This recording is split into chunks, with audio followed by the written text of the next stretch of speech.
नाज़रीन किराम अस्सलामु अलैकुम वरहमतुल्लाहि वबरकातुह। आज बड़ा अच्छा पैगाम एक पत्रकार साहब पहुंचते हैं ओवैसी साहब के पास और उनसे इंटरव्यू करते हैं। उन्होंने भी बड़ी अच्छी बात कही है, वो ओवैसी साहब की वीडियो भी हम आपको दिखलाएंगे। इसके अलावा उलमाए हक़ अल्हम्दुलिल्लाह बहुत पहले से इन बातों को उठाते आ रहे हैं। किस बात पर गुफ्तगू चल रही है, उन्वान क्या है? उन्वान ये है कि आजकल आपने देखा होगा कि जब भी कोई मसला धार्मिक आता, मजहबी मसला, और जो बरसरे इक़्तिदार हुकूमत है वो मुसलमानों की शरीयत में मुसलमानों के ख़िलाफ़ कोई भी कानून लाना चाहती है तो कुछ दलालों को इकट्ठा करती है। उन दलालों में एक टीम मौलवी नुमा लोग भी हैं। मौलवी नुमा, मौलवी मत समझ लेना उनको, मौलवी नुमा। मौलवी नुमा की तारीफ़ ये होती है कि मौलवियों जैसे जुब्बे दस्तार पहन लेते हैं वो, बाकी चेहरे पर दाढ़ी होती है, उससे पहले फिक्सिंग होती है कि इस डिबेट में आने के आपको 5 या 10 हज़ार या 15 हज़ार रुपये दिए जाएंगे।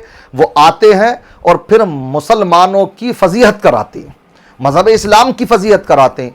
अलिफ से या नहीं आता, उनको कुछ नहीं आता। वक्फ बोर्ड के ताल्लुक़ से भी आपने देखा था कितना मामला चला, लेकिन अल्हम्दुलिल्लाह वो बिल पास नहीं हो पाया पार्लियामेंट में। तो उसमें जो था अच्छी खासी डिबेटें हो रही हैं और इस तरह से अब वो आकर के वो लोग बैठ जा रही हैं, वो दलाल हैं, उन्हें मौलाना मत समझो। बल्कि मैं तो कहता हूं जो हमारी तंजीमें हैं, तहरीकें हैं, जो मरकज़ हैं, तो वहां से उनके खिलाफ बाकायदा आवाज़ उठना चाहिए कि ये हमारे रहनुमा नहीं हैं, ये मज़हब इस्लाम की नुमाइंदगी करने वाले नहीं हैं, ये मुसलमानों के नुमाइंदे नहीं हैं, ये रहनुमा नहीं हैं, इनकी बात तमाम मुसलमानों की बात नहीं है। ये दलाल हैं जो चंद पैसे लेकर के मुसलमानों के सौदे करते नजर आते हैं। अब समझ चुके होंगे आप, ये आप क्या इस बात से मुत्तफिक है इस तरह के दलालों का बॉयकॉट होना चाहिए नहीं होना चाहिए? अगर होना चाहिए तो आप कमेंट में ज़रूर लिखिएगा। आइए अब वीडियो भी देखिए आप वो। अच्छा, एक और मामला है, ये रंग बिरंगी कपड़े पहनने वाले मौलानाओं को टीवी बिठाते हैं। ये लोग इतने बेकार हैं, इनके बारे में जितना बोला कम है। मैं उनसे एक ही रिक्वेस्ट करूंगा कि भाई आप पढ़िए इस लॉ को, आपको कुछ सौदा करना है सरकार से करिए, मगर ये तो मत करिए। आपको लगता है फिक्स मैच है जो मौलाना बैठे? अरे कौन, अरे अच्छा, उनका ख्वाजा अजमेरी सुल्तान हिंद गरीब नवाज की दरगाह तो वक्त में नहीं आती, उसका अलग ही मामला है जी।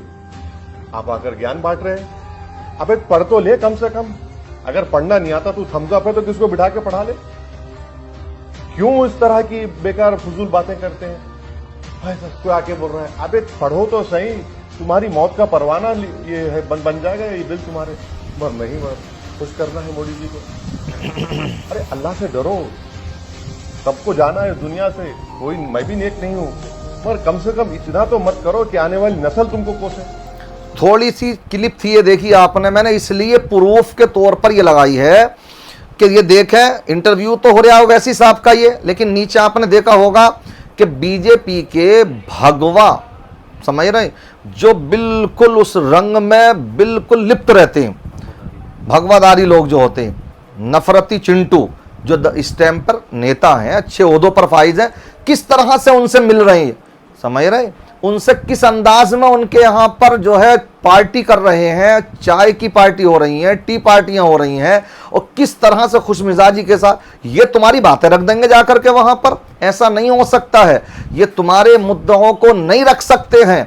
ये लोग सिर्फ अपना उल्लू सीधा करने के लिए जाते हैं। मैं इनसे भी कहूंगा, खुदारा कौम पर रहम खाओ, ये चंद पैसों की खातिर कौम के सौदागर मत बनो, इसलिए कि पैसा कमाने के आज की तारीख में बहुत से रास्ते हैं। आप कमा सकते हो इतना पैसा, ये जितने के तुमको चापलूसियों करने का देते हैं, तो मैं तुम्हारी दलाली का ये पैसा देते हैं। इसलिए इस दलाली के चक्कर में मत आइए। पैसा कमाओगे, कौम की दुआएं मिलेंगी, तो कोई भी जायज कारोबार करोगे तो इंशाल्लाह तरक्की कर जाओगे। ये कुछ भी करते रहोगे, कितना भी पैसा कमाओगे तो कहलाओगे दलाल ही कौम के।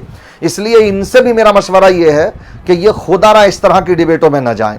आजकल यही होता है कि कोई बिल पास आए, मुसलमान औरत कोई घर से निकलती नहीं है, समझ रहे, और बुर्के उड़ा करके पता ना कितनी औरतों को मुसलमान बना करके पेश कर दिया जाता कि साहब वो इस बिल का समर्थन कर रही हैं औरतें। समझ रहे हैं कि साहब इतने मुसलमान ये उसका समर्थन कर रहे हैं, सब जबकि ये वो होते हैं कि जो बीजेपी ने एक अपनी संस्था बना रखी है उसमें इस तरह से कुछ मुसलमान के नाम होना चाहिए, मुसलमान, सलमान खान, समझ रहे, आमिर खान, इस तरह के नाम हो, अब्दुल्ला, बाकी उसमें जुड़ जाइए और बाकी पूरी दलाली वही करनी है, शिर्क और कुफ्र में मुब्तला रहना है, समझ रहे। ये सब कुछ करते हैं ये, और कौम के नाम पर ये पैसे कमाते हैं, दलालियां करते हैं।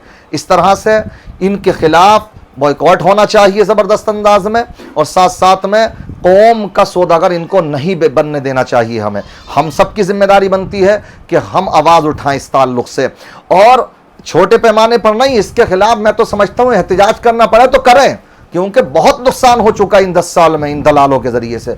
इन्हें समझते हैं लोग के साथ फला तंजीम से जुड़े हुए हैं, फला तंजीम से जुड़े हुए हैं, ये फला साहब मौलवी साहब हैं, फला मौलवी साहब हैं, फला मौलवी साहब हैं। कोई भी मौलवी साहब नहीं है, मौलवियत के तो मीम से भी वाकिफ़ नहीं है लोग, आलिम के तो ऐन से भी वाकिफ़ नहीं है ये। तो इस तरह के लोगों का बॉयकॉट होना चाहिए। आप क्या कहेंगे इस पर? आप इस पर अपने कमेंट भी करिए, और इस बात को अगर आप ज़रूरी समझते हैं तो इस आवाज़ को बुलंद कीजिए, आप वीडियो को शेयर कीजिए, लाइक कीजिए। अल्लाह की बारगाह में दुआ है अल्लाह ताला मुल्क के हालात बेहतर से बेहतर फरमाए, मुसलमानों को अपना खोया हुआ वक़ार नसीब फरमाए, इस मुल्क में खुशहाली अता फरमाए, भाईचारा अता फरमाए। अस्सलामु अलैकुम व रहमतुल्लाहि व बरकातहू।